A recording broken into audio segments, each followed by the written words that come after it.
Antes de mais nada, eu quero pedir licença a você e dizer o seguinte. Antes que a gente comece essa parte chamada Teoria da Orbital Molecular, eu quero dar uma mini explicadinha dos requisitos básicos que você precisa ter para você entender essa parte denominada de TOM, Teoria da Orbital Molecular. Antes que você estude, você vai ouvir falar de que essa teoria ela é cobrada no ITA, no IME, de que você só vai entender se você pegar o livro do J.D. Lee, se você pegar o livro do Peter Atkins. Mas deixa eu te dizer uma coisa, antes que você pegue esses livros que são de ensino superior e de que eles abordam uma linguagem um pouco mais pesada, eu sugiro que você assista essa aula, compartilhe com quem você mais gosta e espalhe. Porque a sua prova do ITA e a sua prova do IME com certeza vai cobrar essa parte de teoria da orbital molecular. Recentemente, inclusive, o IME cobrou na prova de 2018 e 2019 uma questão que envolvia comprimento de ligação, energia de ligação, tudo voltado para a teoria da orbital molecular. Mas professor, para de enrolar, o que diabo é esse teoria da orbital molecular? Calma lá. Antes que a gente prossiga, eu quero dizer o seguinte a você. Todas essas ligações químicas que você estudou até hoje, principalmente a ligação covalente, que você estuda a geometria, que você estuda aquele fenômeno chamado de hibridação ou hibridização, aquela teoria é chamada de TLV. O que é TLV, Éder? Teoria da ligação de valência. É uma teoria que explica vários e vários compostos e várias de suas características. Mas foi necessário criar essa teoria chamada teoria da orbital molecular para explicar alguns fenômenos que já eu vou te mostrar. Mas antes que a gente inicie teoria da orbital molecular, que tal conhecer alguns requisitos que você já sabe, mas eu quero só refrescar a sua memória. Por exemplo, nós estamos falando de uma teoria, seja ela a teoria da ligação de valência, que é a teoria que explica os compostos normais, digamos assim, e a teoria da orbital molecular, que é essa teoria que nós estamos por aprender hoje. Independentemente se é TLV ou se é TOM, você sabe que tudo aí está envolvendo ligação química. E você sabe que, exceto os gases nobres, hélio, neônio, argônio, criptônio, xenônio e radônio, esses caras não necessitam fazer ligações químicas. Eu quero deixar uma ressalva aqui de que você que vai fazer prova do ITA e do IME, entenda, eles são gases nobres, mas não são gases inertes. Para falar a verdade, inerte só seria o hélio e o neônio, porque eles não podem expandir o seu octeto, mas os demais gases nobres, mediante condições especiais, eles podem expandir o seu octeto. Mas por que um átomo resolve se ligar a outro? Simples. Eles só buscam uma coisa, estabilidade. Um átomo de hidrogênio só chega a se ligar ao cloro, por exemplo, e o cloro se liga ao hidrogênio por única exclusividade, vontade de uma coisa, de adquirir estabilidade. Mas em termos de estabilidade, entende-se o quê? Um menor conteúdo energético. Então é de suma importância que para você entender TOM, você precisa entender que toda vez que houver uma ligação química, há, teoricamente, uma estabilidade a ser adquirida. E o que seria essa estabilidade? É buscar um conteúdo energético mais baixo. Então entenda, os átomos isolados têm um conteúdo energético A. Quando eles se ligam, imagina-se que se essa ligação for de fato feita, o conteúdo energético diminuiu. Então, o conteúdo de energia na molécula é menor do que o conteúdo de energia quando os átomos estão isolados. Fique atento a isso. Outro requisito bastante importante e foi um dos precursores a entendermos o nascimento dessa teoria são as propriedades magnéticas. Como assim, propriedades magnéticas? Eu vou entender o comportamento de certas substâncias quanto à sua susceptibilidade à atração a um campo magnético, a determinados ímãs, por exemplo. Imaginava-se anteriormente que existiam dois tipos de espécies. Existiam as espécies que apresentavam o elétron ou os seus elétrons emparelhados. Eu aqui vou entender que elétron emparelhado é aquele elétron que está no orbital, que aqui eu vou representar por uma quadrícula, só uma representação didática. O orbital não é um quadrado, muito menos uma bola, tudo bem? Eu vou imaginar que elétron emparelhado seria isso aqui, ó. Quando os elétrons estão um do lado do outro dentro de um mesmo orbital. Eu digo tanto que esse elétron da esquerda quanto da direita estão emparelhados. Então eles estão de 2 a 2. Tudo bem? Ó? D de 2 a 2 é D de dia magnético. D de 2 a 2, D de dia magnético. Como assim, Éder? Se eu fizer análise de uma espécie química e eu perceber que os seus elétrons estão emparelhados, essa espécie é diamagnética. O que quer dizer isso, Éder? Que quando eu coloco essa espécie num campo magnético, não vai acontecer nada, tipo, nem vai ser atraído, nem vai ser repulsado. Ele não tem nenhum comportamento, então eu digo que essa espécie é diamagnética.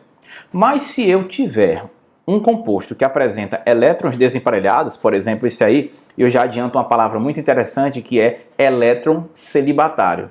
Lembra que o padre está no celibato. Celibato é viver sozinho. Esse elétron aqui está vivendo sozinho. Então ele é um elétron desemparelhado, é um elétron celibatário. Átomos que apresentem, ou espécies químicas que apresentem elétrons, assim, digamos, por ainda se emparelhar, porque eles estão desemparelhados, são espécies paramagnéticas. Do que são espécies paramagnéticas? O contrário das diamagnéticas. São espécies que, quando na presença de um campo magnético, apresentam atração por esse campo. Então, tudo bem até aí. Eu tenho espécies que são diamagnéticas, que todos os elétrons estão emparelhados, e eu tenho espécies paramagnéticas, que são espécies que apresentam pelo menos elétrons desemparelhados. Mas tem uma coisa interessante, uma nota que eu quero chamar a atenção de vocês. Existe um fenômeno chamado de ferromagnetismo. O fenômeno chamado de ferromagnetismo, ele é atribuído a algumas espécies que, quando na presença de um campo magnético, a sua atração por esse campo magnético é tão grande, tão intensa, que às vezes quando eu os retiro desse campo magnético, eles ainda ficam meio que magnetizados. Eles têm uma atração muito forte. Não é uma atração qualquer, é uma atração muito forte. Aí para a tua vida ITA e tua vida IME, você deve estar pensando já assim: Éder, mas espera aí, se um ferro magnético tem uma atração muito forte no campo magnético, então de um certo modo ele é paramagnético, né? Exato. Todo ferro magnético é paramagnético, mas nem todo paramagnético é ferromagnético. Como é aí, Éder? Olha, para ter atração num campo magnético, eu tenho que ter elétrons desemparelhados, fato. Mas existem espécies, tais como o ferro, o cobalto e o níquel, a palavrinha fecone, essas espécies têm elétrons desemparelhados e eles, na presença de um campo magnético, eles apresentam uma atração tão intensa, que eles apresentam um grau de paramagnetismo muito elevado. Nós atribuímos o nome ferromagnetismo. Mas, Éder, como é que eu vou decorar isso? Primeiro que você não vai decorar. Eu quero que você entenda que existem espécies muito paramagnéticas. Aí eu digo que todo ferro magnético é paramagnético, mas nem todo paramagnético é ferromagnético. O ferro, cobalto e o níquel são os três principais representantes desse grupo dos ferromagnéticos. Mas o que faz com que eles sejam tão diferentes de outros paramagnéticos normais? Simples. Não é só o fato de eu ter elétron desemparelhado. Eu tenho que ter ideia de que esse elétron tem um spin, tem aquela rotação, digamos assim, aqui no caso menos meio ou mais meio, e aqui é como se eu tivesse, ele está tendo uma rotação em torno do seu próprio eixo, como se eu tivesse aqui um campo norte, campo sul, de um ímã, por exemplo. Ele está gerando um campo magnético. Agora imagina vários elétrons desemparelhados. Esses campos somar-se-ão, vão se somar. Mas não é só o fato de eu ter vários elétrons desemparelhados. Eu tenho que ter regiões dentro da minha estrutura, do meu cristal, que favoreçam esse somatório de campos magnéticos. Esses espaços que favorecem o somatório dos campos magnéticos, que propiciam a um átomo, a uma espécie, ser ferromagnética, nós damos o nome de domínios de magnetização. Repito, domínios de magnetização são regiões do cristal de uma espécie que propiciam que esses elétrons que estão desemparelhados gerem campos magnéticos que vão se somar e gerar um campo poderoso, digamos assim. Então, os ferromagnéticos, eles apresentam ainda esse plus, que é esse fato de serem portadores de domínios de magnetização. Para sua prova do IT e do IME, eu necessito que você aqui agora saiba que houve uma ligação química, caiu a energia. Quando eu tenho espécies que os elétrons estão emparelhados, diamagnética, se houver elétron desemparelhado, paramagnética. Pronto. Entendamos uma coisa. Vamos imaginar aí que eu tenho o átomo de oxigênio. Eu fiz a distribuição eletrônica, 1s2, 2s2, 2p4. Eu vou fazer a ligação dele com uma outra espécie. Independentemente de quem eu vou me ligar, eu tenho que entender que a ligação química ela acontece a nível de valência, ou seja, na camada de valência. Quem é a camada de valência do oxigênio aí? 2s2, 2p4. Então, quando eu faço o preenchimento dos elétrons orbitais, eu faço aqui 1, 2, eu estou respeitando aqui duas coisas. Primeiro, eu estou preenchendo primeiro o subnível S para depois preencher o subnível P. Eu estou seguindo o princípio de Aufbau. O que é o princípio de Aufbau? É o princípio construtivo daquele diagrama de Linus Pauling. Eu só posso preencher o P, que tem maior energia que o S, depois que todos os de menor energia estejam preenchidos. Lembre disso. Eu só posso preencher um de maior energia, tipo o P, depois que o S estiver totalmente preenchido. Aí eu coloco um elétronzinho para cima, um elétron para baixo. Isso aqui é o princípio da exclusão de Pauli, que ele afirma que dentro de um mesmo orbital só podem existir no máximo 2 elétrons de spins contrários. Tudo bem? Agora eu vou distribuir 4 elétrons nesses 3 orbitais, que esses 3 orbitais eles são pertencentes ao mesmo subnível P. Eu tenho 4, né? Então 1, 2... Oxe, gente, Eder, por que não colocou logo o segundo aqui?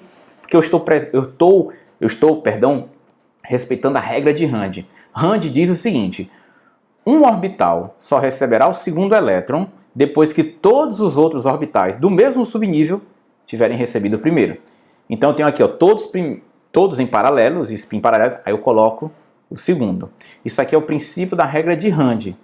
É demais, esse orbital em relação a esse, eles têm as mesmas energias ou energias diferentes? Esses 3 orbitais que eu aqui os chamo de Px, Py e Pz, eles são ditos, olha, degenerados. O que são degenerados? Apresentam a mesma energia. Então a única diferença desse orbital para esse e para esse é a orientação espacial. Um está no eixo X, um está no eixo Y, um está no eixo Z. Lá em ligações químicas, você aprende que o número de elétrons desemparelhados faz jus à quantidade de ligações químicas que um átomo pode fazer. Como o oxigênio tem 2 elétrons desemparelhados, eu imagino que ele faça quantas ligações? 2 ligações. Ótimo. Vamos imaginar a molécula do O2, do gás oxigênio. Vamos imaginar um outro oxigênio. Mesma historinha, os orbitais, está aqui, Px, Py e Pz. Perceba que os 2 elétrons desemparelhados tem nesse oxigênio, assim como também tem nesse. O que é que eu vou imaginar? Que um oxigênio se liga a outro no momento em que esse elétron Py desemparelhado se emparelha com o Py de outro oxigênio, assim como esse elétron desemparelhado de Pz vai se emparelhar com esse Pz do outro oxigênio. Você está percebendo que na teoria todos os elétrons, depois, todos estariam o quê? Casadinhos, um com o outro. Repito, esse vai se emparelhar com esse e esse se emparelha com esse, ou seja, todo mundo ia estar o quê? Casadinho. Aí eu imaginaria assim, ó. Conclusão.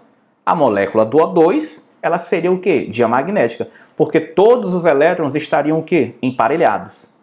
Então, quando eu pusesse o gás oxigênio na presença de um campo magnético, ele não ia apresentar nenhum comportamento, ia ficar ali intacto. Mas o problema é que quando colocaram o gás oxigênio na presença de um campo magnético, perceberam que ele sofria uma atração por um dos polos. Aí o pessoal disse, oxente, se ele está apresentando um comportamento atrativo, por exemplo, então é porque o gás oxigênio é paramagnético. O pessoal, não é não, ele é diamagnético, porque todos os elétrons estão emparelhados. Isso aqui pela teoria da ligação de valência. Aí o pessoal diz, cara, pois então vamos propor uma nova teoria, porque na realidade o gás oxigênio não é diamagnético, não. Tem que ter algum elétron desemparelhado aí. Pronto. Por conta disso, claro, foi necessário que, pela teoria da ligação de valência, que não tinha como mostrar esses elétrons emparelhados, foi necessário nascer a teoria do orbital molecular. Eu quero que você entenda que o que eu vou começar a mostrar agora, de fato, a teoria do orbital molecular, é uma teoria que serve para explicar alguns fenômenos. Ela não veio para acabar com a teoria da ligação de valência, a teoria normal. Isso aqui veio só para complementar. Tudo bem? Então agora vamos, de fato, começar a teoria do orbital molecular. Veja só. Eu quero que você entenda que se os átomos vão se ligar para formar uma molécula, então eu vou imaginar que os orbitais dos átomos vão interagir para produzir a molécula. Então eu tenho os orbitais atômicos. Orbitais atômicos são os orbitais dos átomos quando isolados. Lembre que a energia deles é uma. Só que eles vão se combinar uns com os outros para formarem a molécula. Então deixam de existir. No momento que os átomos se interligam, os orbitais atômicos deixam de existir e nascem os orbitais moleculares. Porque agora eu não tenho átomos, eu tenho o quê? Moléculas. Entenda, Esses orbitais moleculares gerados, teoricamente, eles devem apresentar energia menor do que quando eu sou atômico. Eu sou átomo, tenho uma energia, mas eu só vou me ligar a você para formar uma molécula se nós pudermos baixar o nível energético, ou seja, se os orbitais moleculares apresentarem energia menor do que nós, átomos. Então a ideia é essa. Mas lembre de uma coisa, para começar essa teoria, entenda que orbitais atômicos, depois que eles se ligam, não mais existem, agora só existem orbitais moleculares. Vamos começar pela espécie mais simples que nós temos, que é a molécula do gás hidrogênio, tudo bem? Eu tenho aqui na minha esquerda o gás hidrogênio, que eu vou chamar de gás hidrogênio, átomo de hidrogênio A, e aqui o átomo de hidrogênio B. Como é que vai acontecer? Esse elétron desemparelhado do 1s1, de um hidrogênio, vai se ligar com o elétron desemparelhado de outro hidrogênio, também no 1s1. Então, tenho um orbital atômico desse hidrogênio com um orbital atômico desse hidrogênio. Eles vão se combinar, mas já fique claro. N orbitais atômicos geram N orbitais moleculares. Entendi não, Éder? Se eu misturar por exemplo, 6 orbitais atômicos, eu vou gerar 6 orbitais moleculares. A quantidade de orbitais atômicos que eu misturo é a quantidade de orbitais moleculares que eu também vou gerar. Se eu tenho 2 orbitais atômicos, um proveniente do hidrogênio da esquerda e um proveniente do hidrogênio da direita, eu tenho 2 orbitais atômicos. Quantos orbitais moleculares na minha molécula eu vou ter? 2. 2 orbitais moleculares. Fique claro. Esses 2 orbitais moleculares, eu vou ter um, que é o orbital ligante, olha o nome, orbital ligante. Dá-se a entender que é um orbital que explica a ligação. E eu tenho um orbital antiligante. Tudo que é anti é contrário a algo. Se o orbital ligante explica a ligação, o orbital antiligante serve para desestabilizar a ligação. Repito, orbital ligante é o orbital da molécula que faz a ligação química. E o orbital antiligante é o orbital que vai desestabilizar a ligação inicialmente que foi feita. Resumo, se eu produzir um ligante e um antiligante, na teoria eu não fiz ligação química nenhuma. Quem é, Éder, esse orbital ligante? É o orbital que eu vou chamar de sigma. Por quê, Éder? Porque é a única ligação que está existindo. Lembra que quando 2 átomos interagem um com o outro, a primeira ligação é sempre o quê? De natureza sigma. Depois, se eu tiver uma outra ligação entre esses 2 átomos, aí eu posso ter uma pi. Mas a primeira que surge é uma ligação sigma. E por que eu pus SS? Porque é uma sigma entre o orbital S de um hidrogênio com o orbital S de outro hidrogênio. Esse orbital ligante, ele é o orbital de menor energia, até porque, orbital ligante é o orbital da ligação. Quando eu faço uma ligação química, eu busco o quê? Menor energia. Ora, é de quem é o orbital antiligante? Para eu especificar que eu estou falando de um orbital antiligante, o pessoal colocou esse asterisco. Se o ligante é sigma, o antiligante é sigma estrela ou sigma asterisco. Tudo bem? E esse antiligante, ele não é de menor energia, ele é de maior energia. Mas você deve estar se perguntando, Éder, menor energia em relação a quê? Maior energia em relação a quê? Simples. Nós somos átomos, nós temos nossa energia. Nós nos ligamos. Quando eu me liguei a você, nós estabelecemos uma ligação química. Então nós temos um orbital ligante, que é o orbital de menor energia em relação ao que nós éramos isolados, ou nós somos agora um orbital molecular ligante de mais alta energia em relação ao que nós éramos sem fazer ligação química. Então entenda, orbital ligante faz a ligação química, orbital antiligante desestabiliza ou destrói, digamos assim, a ligação química que eu acabei de fazer. Vamos pôr em prática? Vamos lá. Vamos construir a molécula do H2 na teoria do orbital molecular.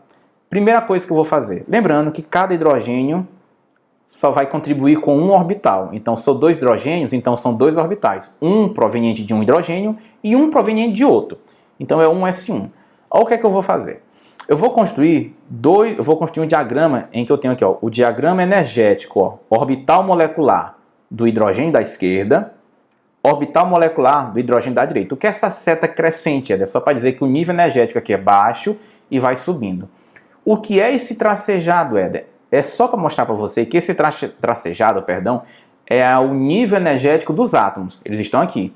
Quando eles se juntam, eles geram 2 orbitais. Um lá embaixo, que é o orbital molecular, e um lá em cima, que é outro orbital molecular. Olha como é simples. Esse tracejado é a energia dos orbitais antes de se ligar.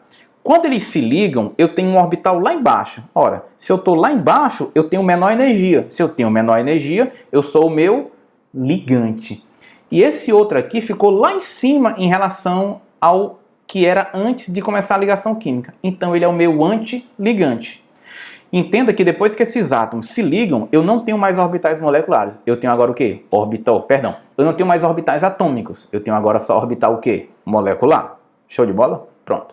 Então esse que fica lá embaixo é o ligante de menor energia, o que ajuda na ligação química, e lá em cima é o antiligante, é o que não ajuda em nada a ligação química. Perceba que eu tenho um elétron proveniente de um hidrogênio com um elétron proveniente de outro hidrogênio. Agora eu vou colocar esses dois elétrons no orbital da molécula. Eu coloco aqui um aqui e outro aqui. Pronto. Perceba que os dois únicos elétrons que eu tinha que distribuir, eles ocuparam o orbital molecular de mais baixa energia. Algum elétron foi para o orbital molecular de mais alta energia? Alguém foi para o antiligante? Não. Então, se ninguém foi para o antiligante, só foi para o ligante, então isso quer dizer que essa molécula, ela de fato existe. Quer dizer que ela criou-se uma ligação química. Aí, ó, os elétrons na molécula do gás hidrogênio ocupam orbitais de menor energia do que os átomos isolados. Então, essa molécula existe. Se por acaso eu tivesse dois elétrons aqui no ligante e dois elétrons no antiligantes, aí a ligação química não existiria, porque o que eu fiz foi destruído com os antiligantes. Pronto. Então essa molécula de fato existe pela teoria do orbital molecular. E perceba que os únicos elétrons que eu tenho aqui na molécula, eles estão emparelhados, estão em dois. Então essa molécula, ela é o quê? Diamagnética. Quando eu a colocar num campo magnético, não vai acontecer nada. Show de bola? Molécula do hélio. Vamos ver se os gases nobres podem existir na forma de moléculas. Vamos lá. O hélio, distribuição eletrônica 1s2. Construindo o diagrama, tá aqui, ó. Orbital atômico de um hélio, 1s2, orbital atômico de outro hélio, 1s2. Como eu só tenho um orbital, que é o 1s, eu vou misturar dois orbitais. Vai me gerar um ligante e um antiligante. Esse ligante de mais baixa energia vai me ajudar na ligação química, esse de mais alta energia vai me prejudicar. Eu tenho dois elétrons com mais dois, 4. Eu vou distribuir esses 4 elétrons agora nesses dois orbitais. Vai aqui nesse sigma e nesse sigma estrela. Entenda que esse sigma estrela é só para dizer que esse aqui é antiligante em relação a esse. Então eu tenho, ó, 2 aqui embaixo, 2 aqui em cima. Veja só. Aqui embaixo eu fiz a ligação química. Aqui em cima eu destruí a ligação química. Moral da história. Eu não tenho ligação química. Mas vai surgir agora uma palavrinha chamada ordem de ligação. O que é ordem de ligação? Pelo amor de Deus, vou logo adiantar. O que a gente vai calcular aqui agora como sendo o número de orbitais, o número de elétrons e orbitais ligantes menos o número de elétrons e orbitais antiligantes dividido por 2. Essa ordem de ligação é o seguinte: se esse valor der zero, quer dizer que essa molécula não existe, que não tem nenhum tipo de ligação química. Se a minha ordem de ligação der 1, 2, 1,5, 2,5, qualquer valor diferente de zero quer dizer que essa molécula ela existe, pela teoria do orbital molecular.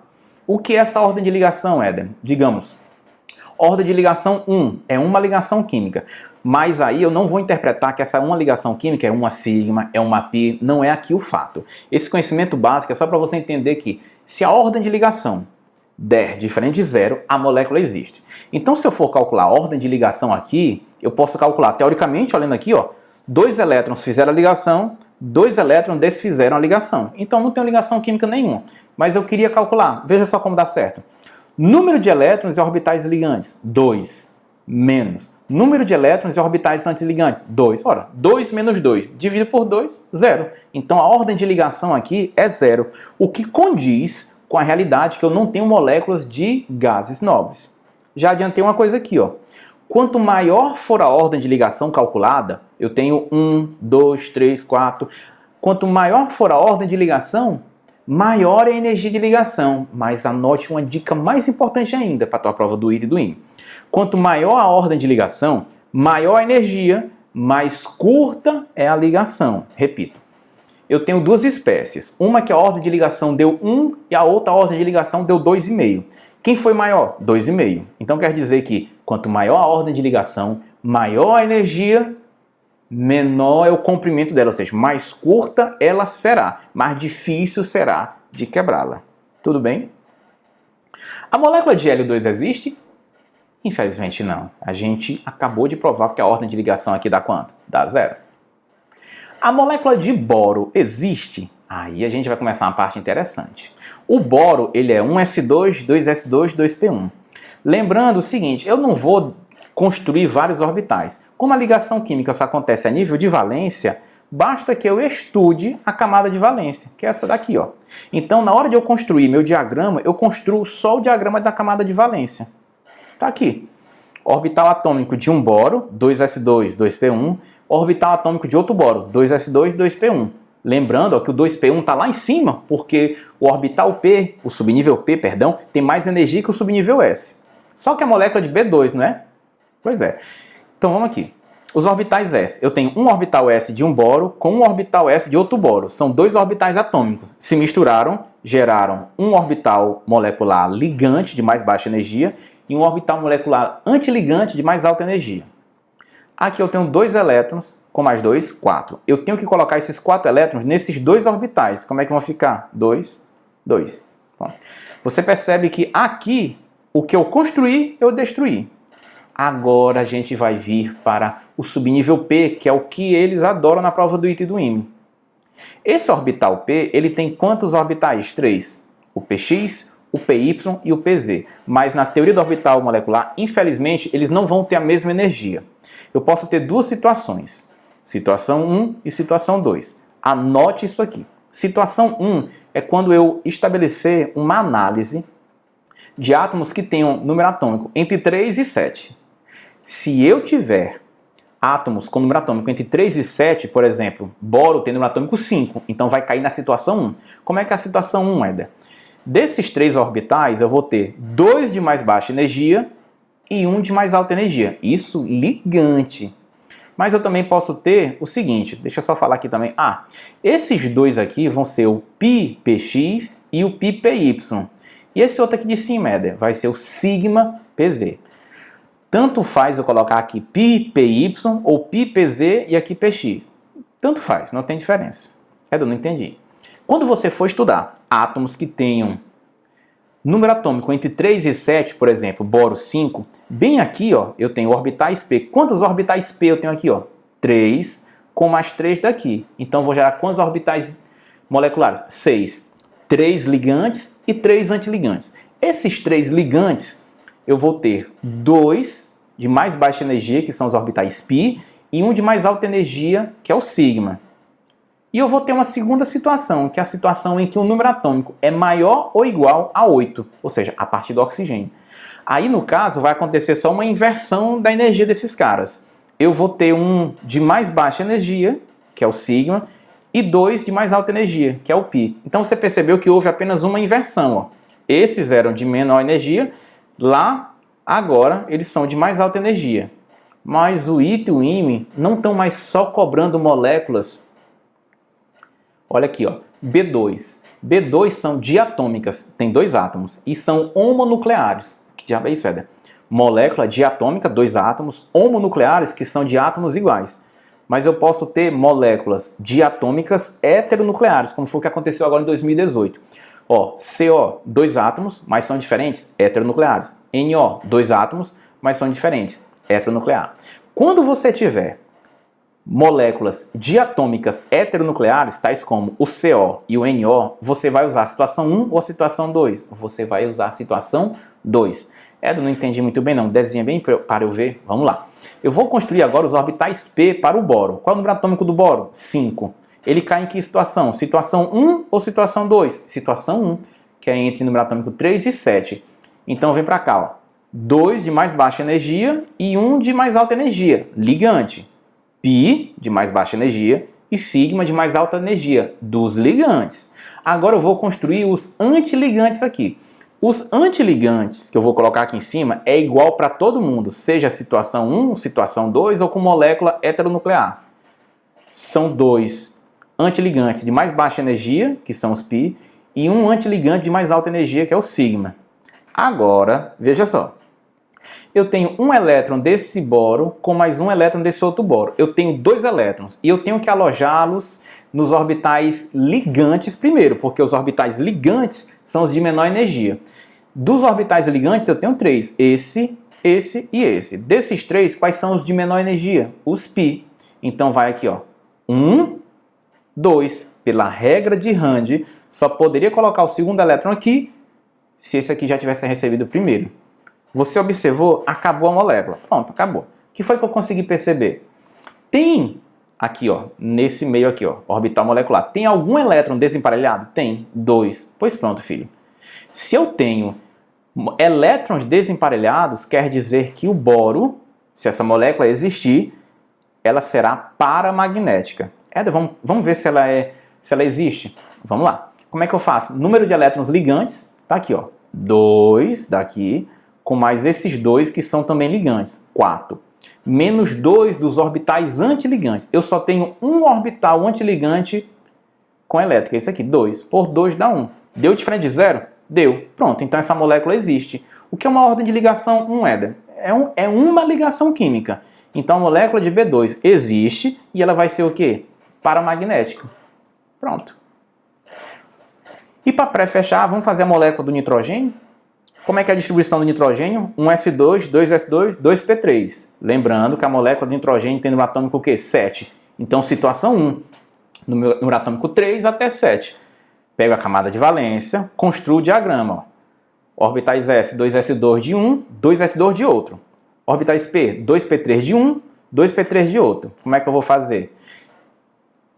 Pega um orbital do 2s, mistura com um orbital do 2s, 2 orbitais atômicos, 2 orbitais moleculares. Um de mais baixa energia, que é o ligante sigma, e um antiligante sigma. 2 aqui, porque eu peguei 2 mais 2, 4. Então coloco 2 aqui embaixo, 2 aqui em cima. Quantos orbitais tem o P? 3. Quantos orbitais tem um P? 3. Então 3 mais 3 dá 6. Então você divide em partes iguais. 3 ligantes e 3 antiligantes. Aqui, como é que vai estar a distribuição dos ligantes? Vai estar situação 1 ou situação 2? Como no atômico é 7, entre 3 e 7, é situação 1. Veja só, eu vou ter 2 de mais baixa energia, que são os π, e 1 de mais alta energia ligante, que é o sigma. Aí, como é que vão ficar aqui, Éder? 2 antiligantes de mais baixa energia e 1 antiligante de mais alta energia. 3 elétrons daqui, com mais 3, 6. Então, eu vou distribuir 6 elétrons nesses orbitais, começando por esses daqui que são de menor energia. 1, 2, 3, 4. Acabou? Passa para o próximo ligante de mais energia. Ó. Os de menor energia, que é o próximo. Esse é igual uma escada, você vai subindo. Esse. 1, 2. Então, eu tenho 2, 4, 6. Acabou. Você está percebendo que todos os elétrons aqui estão emparelhados, estão em 2 a 2. Vamos calcular a ordem de ligação dessa molécula. Vamos ver se ela existe. Éder, mas eu sei que o gás nitrogênio existe. Calma. Eu já sei que ela é diamagnética. Se ela existir, ela é diamagnética porque todos os elétrons estão emparelhados. Como seria a ordem de ligação? Somam-se os elétrons dos orbitais ligantes, ó, 2, 4, 6, 8. Menos o número de elétrons antiligantes. 2. Divide por 2, 3. Então tem uma ordem de ligação igual a 3. Então esses dois nitrogênios interagem um com o outro através de 3 ligações químicas, que eu não estou aqui querendo saber nesse momento se é sigma, se é pi, não me importa. Essa molécula, perdão, ela existe e ela é diamagnética. E agora eu vou te mostrar que o oxigênio é paramagnético. Molécula do oxigênio, ó, você sabe que termina em 2s2, 2p4. Então pego, ó, um orbital atômico de um oxigênio com outro orbital atômico de oxigênio. Como é que foi mesmo? O oxigênio, inclusive bem que tem uma coisa que eu quero consertar. Vou até mudar aqui, peço até, desculpa, bem aqui para vocês, ó. Esses elétrons vão vir para cá, porque se ele tem número atômico, o oxigênio tem número atômico 8. Na situação 8 ou maior do que 8, isso aqui é invertido, ó. Esse daqui vai vir primeiro. Aqui, ó, ele vai vir para baixo. Só ajeitar aqui só um instantinho, peço até desculpas. Mas é assim mesmo, ao vivo a gente faz. Então aqui, ó. Então 2, 4. 2 elétrons daqui com mais 2 daqui, 4. Então, 2, 4. Acabou. Agora eu tenho aqui, ó, 4 elétrons daqui com mais 4 elétrons daqui, 8. O que vai acontecer é o seguinte, eu tenho que distribuir esses 8 elétrons. Como é que eu faço? Boto 2 aqui, com mais 2 aqui, com mais 2 aqui. Dá um total de 2, 4, 6. Eu preenchi todo mundo. Mas ficaram faltando mais 2 elétrons, Éder. Tá. Primeiramente, Éder, por que tu fez essa inversão aí? Por que tu botou aquele que estava em cima aqui embaixo e esses dois que foram para cima? Porque lembra que número atômico a partir de 8 acontece de os π terem mais energia do que o sigma. Então acontece essa mini inversão. E nas moléculas heteronucleares diatômicas, Éder, vai ser a mesma coisa que isso. Tá, cadê os 2 elétrons que estão faltando? Porque aqui só tem 6. Aí eu vou ter que jogar lá para os antiligantes. Não tem como, porque eu já gastei todos os orbitais ligantes, agora vão ter que ocupar os antiligantes. 1, 2. Até porque que não preencheu isso bem aqui de cima? Porque entre esses 2 degraus, digamos assim, ó, primeiro degrau, o segundo, esse tem mais energia que esse. Então vem um para cá, vem outro para cá. O que você acabou de perceber? Que de fato, na molécula do oxigênio, 2 elétrons ficaram desemparelhados. Se 2 elétrons ficaram desemparelhados, bastando um já me dava a seguinte situação, de que de fato o oxigênio tem elétrons desemparelhados e essa espécie ela vai ser o quê? Paramagnética. Éder, vamos provar que essa molécula existe? Vamos. Eu já provei que é paramagnética, porque tem elétrons desemparelhados, e vamos ver agora através da ordem de ligação. O que é a ordem de ligação? Eu vou somar os elétrons ligantes, nos orbitais ligantes, subtrair dos antiligantes e dividir por 2. Olha o que é que eu fiz aqui, ó. 6 menos 2. Aí você diz, oxente, Éder, calma. Lembra que eu disse no início da aula assim, ó? Os elétrons que fizeram essa ligação foram, digamos, destruídos por esses aqui que desfizeram a ligação. Então, eu posso, às vezes, pegar como ordem de ligação, somar só os elétrons do subnível P. Por quê? Porque isso aqui, ó, esse cancela esse. Aí sobra esse aqui, ó. Quem são os ligantes? 2, 4, 6. Tá aqui. Menos 2 dos antiligantes por 2 dá 2. Então a ordem de ligação do gás oxigênio é 2. Ou seja, os oxigênios interagem um com o outro através de 2 ligações químicas. Que eu não estou querendo saber aqui se é π, se é sigma, não me importa. O que o Ito e o Ime já perguntaram e provavelmente continuarão a perguntar é por que essa molécula é paramagnética, de que modo ela é paramagnética, os elétrons desemparelhados estão em orbitais ligantes ou antiligantes? Estão em orbitais antiligantes. Aí deixa eu te mostrar aqui agora, a molécula do CO. Eu vou mostrar a molécula do CO, que é uma molécula o quê? Heteronuclear. Como é que funciona para moléculas heteronucleares? Eu vou utilizar a situação 2, que é quando eu tenho átomos com número atômico maior ou igual a 8. Então, pega essa dica. Molécula heteronuclear, pega isso. Carbono termina em 2s2, 2p2 e o oxigênio termina em 2s2, 2p4. Construamos um. Nessa esquerda eu vou pegar o carbono, 2s2, 2p2. Na direita eu vou pegar o oxigênio, 2s2, 2p4. Como é que eu começo? Aqui, ó. Eu pego um orbital s do carbono com um orbital s do oxigênio. 2 orbitais atômicos, 2 orbitais moleculares. Um ligante de mais baixa energia e um antiligante de mais alta energia. Quantos elétrons eu vou distribuir? 2 com mais 2, 4. Então 2 aqui embaixo, 2 ali em cima. Agora eu vou partir para os orbitais P. São quantos mesmo? 3 orbitais P do carbono com mais 3 orbitais P do oxigênio. Dá um total de 6. São 3 ligantes e 3 antiligantes. Eu preciso saber como estão os 3 ligantes. Se é os 2 sigma de mais baixa energia são os π de mais baixa energia ou sigma de mais baixa energia que vem primeiro. Como é que é o degrau? 2 para 1 ou é 1 para 2? Como a molécula é heteronuclear, eu vou pegar como exemplo a mesma distribuição para o átomo de oxigênio, porque são átomos que têm um número atômico maior ou igual a 8. Pega essa dica, ó.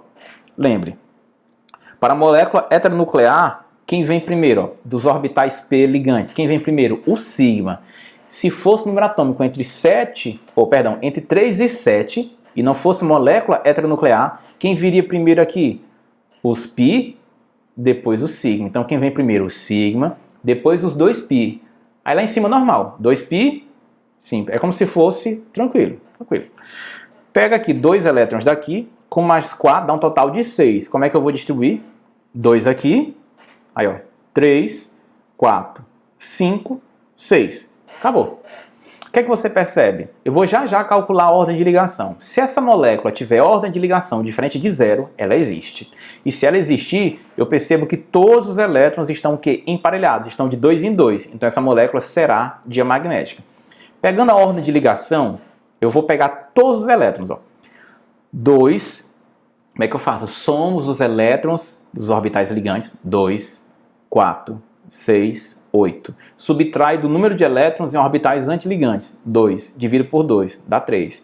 Então quer dizer que essa molécula, ela existe, e ela existe formando ligação entre o carbono e o oxigênio através de 3 ligações, que eu não quero saber aqui se é sigma, se é pi. Se a ordem de ligação deu maior do que 0, quer dizer que essa molécula, ela de fato existe. E ela existindo, ela vai ser o quê? Diamagnética. Essa aula foi extensa. Eu peço que você fique com essa primeira parte 1 aqui, revise, mande suas dúvidas, comente aqui, dê o seu joinha, compartilhe. Se você não for inscrito ainda no canal, se inscreva, por favor.